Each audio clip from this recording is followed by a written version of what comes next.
Hi, I'm Bob. This is where I live. I want you to, first of all, I want to introduce you to my yellow shovel, my best buddy. And you'll find out why in a few minutes. Anyway, I want you to imagine my house here and my property.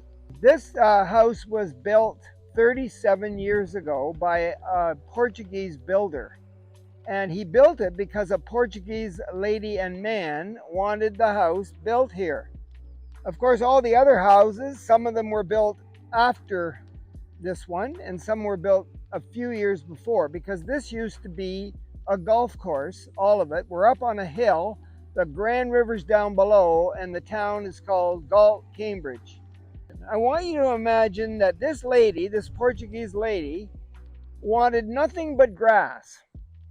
So there was no white fence, there were no rocks, there were no chairs, no nothing, just grass. And that maple tree right there was about a foot high because it was a new subdivision, and the city put maple trees, usually maple trees, on the boulevard of the new subdivision. So every house got a maple tree. So anyway, nothing but grass everywhere you see, nothing but grass in the house. And so I bought the house from the lady 6 months after she moved in. It was built 37 years ago. She lived in it for 6 months with her husband and then decided to move to Hamilton, which is another city in southern Ontario far away. And she put the house up for sale privately, and I happened to be walking by with my wife, and we saw the sign and knocked on the door and said, "Can we look inside?" And she said, "Sure." We said, "We'll take it." So we bought the house. So, grass. Yeah, she had grass and a few tiny little fruit trees around the back, but not many. And we had lived in a smaller house down the hill before that, and we knew how to grow grass, and we were doing our best to keep this grass at the front and the back of this house looking pretty good. And then all of a sudden, we discovered the chinch bug. Now, the chinch bug is it's called a chinch bug or a June bug. It's like a flying beetle. And they call it a June bug because in April and in May, it's going through the egg, the larva stage, the pupa, and then the adult beetle stage. So this larva, this worm kind of thing, in April and early May is living underneath your ground here where the grass is, chewing on all the roots. So it ate the roots. So in later May, when I'm out here with my rake, raking the grass, trying to get the old, brown stuff away from the green stuff, the whole grass started coming away. And I thought, what's going on here? So I called a landscape company. They came and they said, "You've got a chinch beetle that's eating this grass. The only way you can fix that is to put tons and tons and tons of water, constantly on your lawn, and spray chemicals on it to keep the bugs away." I thought, well, my wife and I agreed that isn't going to happen. We're not going to waste water, and we're not going to use chemicals. So then I called an environmental lady and said, "What do you think?" And she said, "Well, why don't you get the lawn taken away because it's all brown anyway, and plant some ryegrass, which stands nice and tall, and clover, which hugs the ground and holds on to the water when it rains and feeds the ryegrass. That'll solve your problem." So we did. We took the brown grass away, we planted the ryegrass and the clover to manage the water, so we didn't have to water too much. The rain would look after that. And that summer, it rained and rained and rained and rained and rained. Do you think I could push my lawnmower through that soggy guck? No. It was so awful that I could push my lawnmower a little bit and it was all clogged underneath, so I had to get somebody to come and take all that grass away and clover. And then I didn't know what to do, so I'm staring at the dirt. And my wife said, "We can't leave it dirt. When you open the windows, the wind blows the dirt through the house. So why don't we plant rocks and perennials?" And I thought, Great idea. So I used this shovel and my wife's muscles, and we created this. 37 years later, this is what it looks like. We got rocks from the local rock guy who lives across town. Loads and loads and loads of pea gravel and red rock, and different textures of red rock, little ones, big ones, and we had it all dumped. You know, every year another truckload or two would come and dump it on the driveway, and we shoveled with this shovel and used our wheelbarrow, and we moved it all and tried to create a rock perennial garden. So let me just show you a few of my favorite rocks.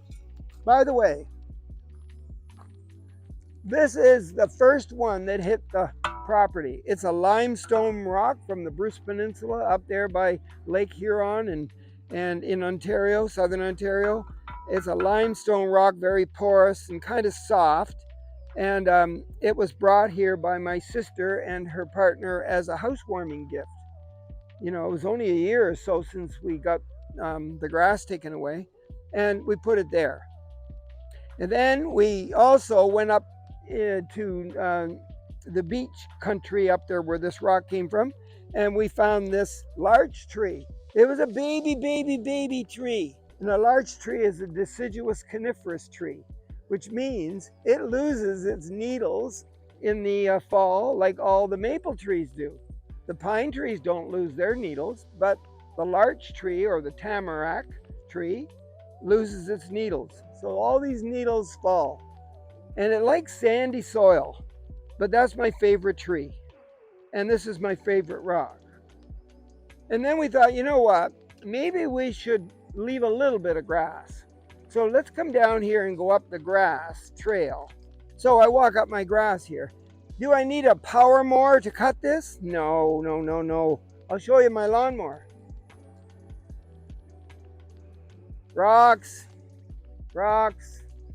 wood chips.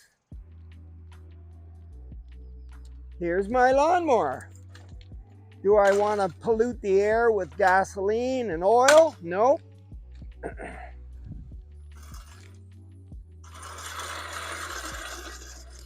That's all there is to it.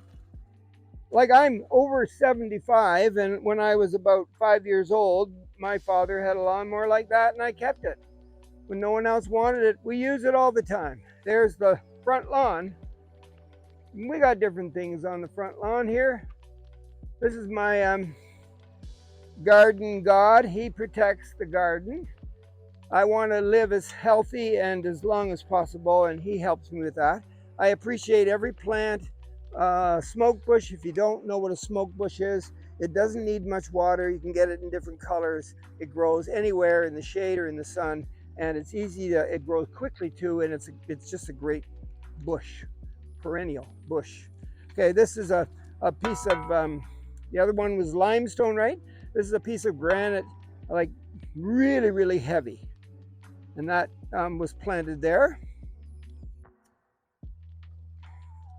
I like to use a lot of pea gravel and some flagstones for walkways and bricks.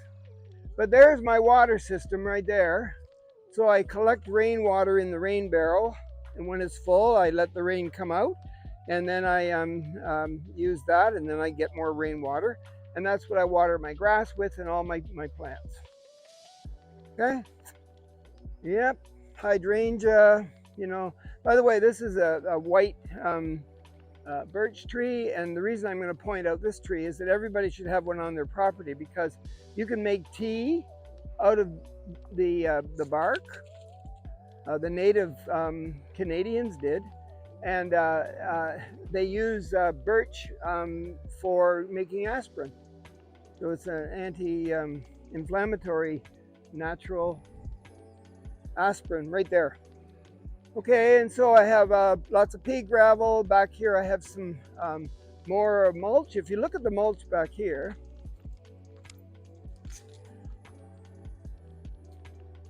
now a lot of people go to the garden centers and they buy bags of mulch, and the mulch is colored, which is not good. It's a chemical that they put on it to make colors. So where did I get that from? When the city workers cut down trees, they mulch it up and they take it to the local park and they dump it in a big pile. I go down there, it's all free, with my shovel and my little truck, and I just get as much as I want and bring it and I spread it around. It keeps the weeds down. It looks a little bit different. It's kind of artistic in terms of the relationship between that and the rocks. I can put, by the way, these are house plants, house plant, Norfolk pine house plant, right? Purple heart house plant, coleus. It's not a house plant, it's a perennial, but it doesn't like too cold weather, so I keep that inside. And anyway, house plants out here, loving it. This is a Ficus benjamina. It likes shade. They use that. This tree grows naturally in the Amazon jungle. I stayed and lived there with my wife for a year, learned about the trees in the Amazon jungle. What they do in the Amazon jungle, the natives that live there, is that once a month they take the sap from the bark, take a spoonful and eat it, and it cleans out their system. So it's their probiotic. It's their way to. They don't take laxatives or anything like that. They live in the Amazon jungle. Most of your medicine comes from the Amazon jungle, which is the largest rainforest in the world, in Brazil and in Peru in northern South America. Anyway, another smoke bush. So I'm working on a new deck here. It's made out of cedar. I'm not going to stain it. It's natural and there's no chemicals on it. It's going to turn gray probably, and that's okay with me. And I'm going to do the wall at the back with the same. I had other choices, but I wanted to keep this as natural as possible so I could be as healthy as possible and breathe healthy air, and that's what everything around here is doing. I'm planting a little grass here. I used to have a garden there, but I'm going to plant a little grass just to see if I can grow grass. And this, by the way, is the clover. See the clover? That holds the water. You should have clover mixed in with your grass. That has clover coming, but the clover doesn't grow quite as quickly as the grass. So that will look like this. And the clover saves you water bills.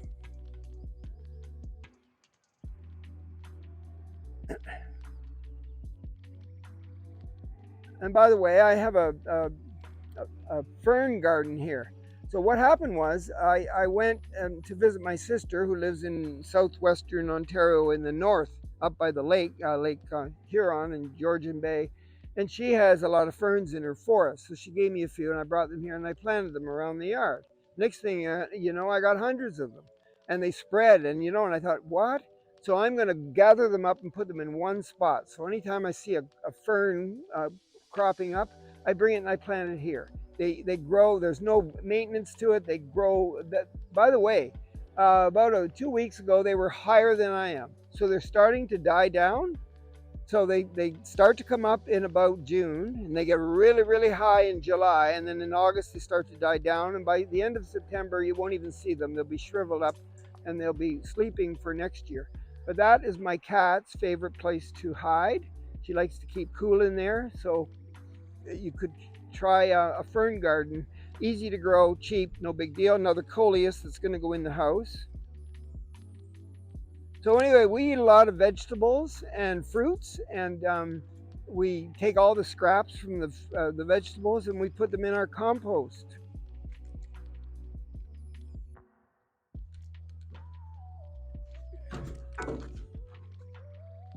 So notice the compost made out of more rocks, and it's not very high, a couple stories high there. So what I do is I get some soil from anywhere I can get it for free. I throw it in there, and then I might get some wood chips and peat moss and stuff from anywhere I can get it for free, and I throw it in there. And then every time we eat something, fruit, vegetables, the scraps, I bring them out and dump them in there and dig it under, right?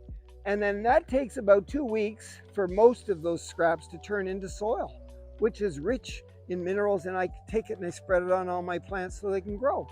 But also every night there's a skunk and at least one and a family of raccoons that come and have their daily snack. They'll eat all that stuff. They just dig it up and eat it. So I'm feeding the local wildlife. Do the neighbors care? I don't think they care. I don't care if they care. These animals have to eat too, because this used to be their property, and then we built our houses on top of it. They got nothing to eat and nowhere to go. So I'm trying to do my bit with the local creatures. This man over here just moved in. He's decided to change the yard a little bit. Oh yeah, I should mention the white pine. Let's look at the white pine tree.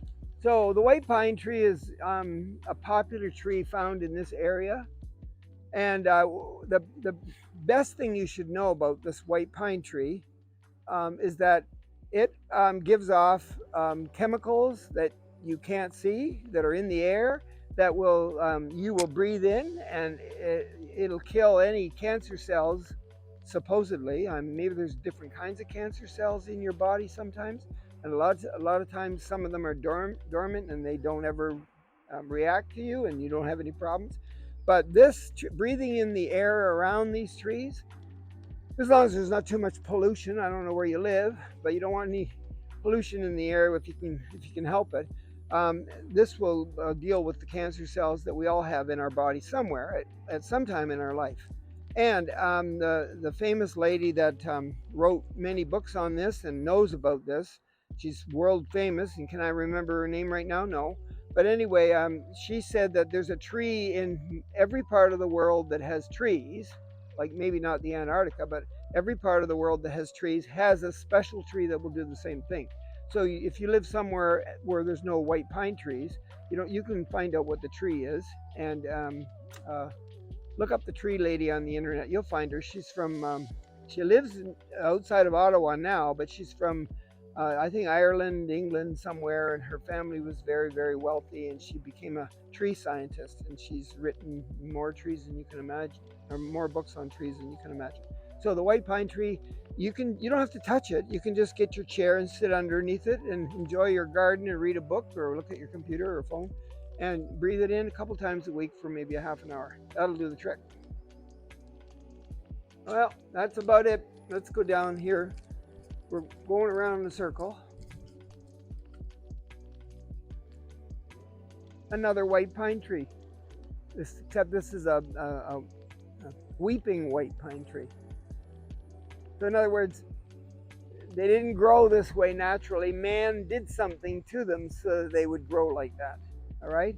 But it's still a white pine tree. So I have one in the front, one in the back, one at the side of the house, protecting my house.